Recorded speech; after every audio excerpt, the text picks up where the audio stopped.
बहुत लोग चेहरा देख के अंजना और मुझ में फर्क नहीं कर पाते हैं, है ना। पर आरा और वैशाली का फर्क हम दोनों के व्यक्तित्व में है।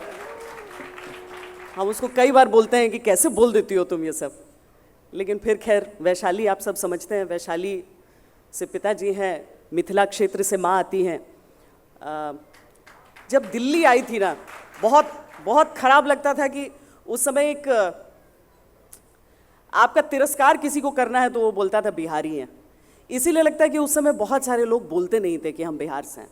सब बोलते थे दिल्ली यूनिवर्सिटी में पढ़े हैं, क्योंकि ये भरा पड़ा है दिल्ली पूरा, सारे महानगर।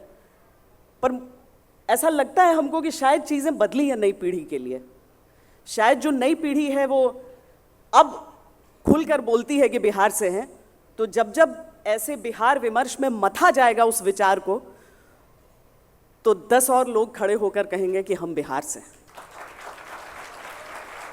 आप सबके चेहरे देखकर बहुत अच्छा लग रहा है, लेकिन मुझे ये भी पता है कि आप सबको प्रतीक्षा भी बहुत सारी चीज़ों की होगी। तो बहुत बहुत धन्यवाद इस सम्मान के लिए। बहुत अच्छा लगा यहाँ पर आके। प्रणाम।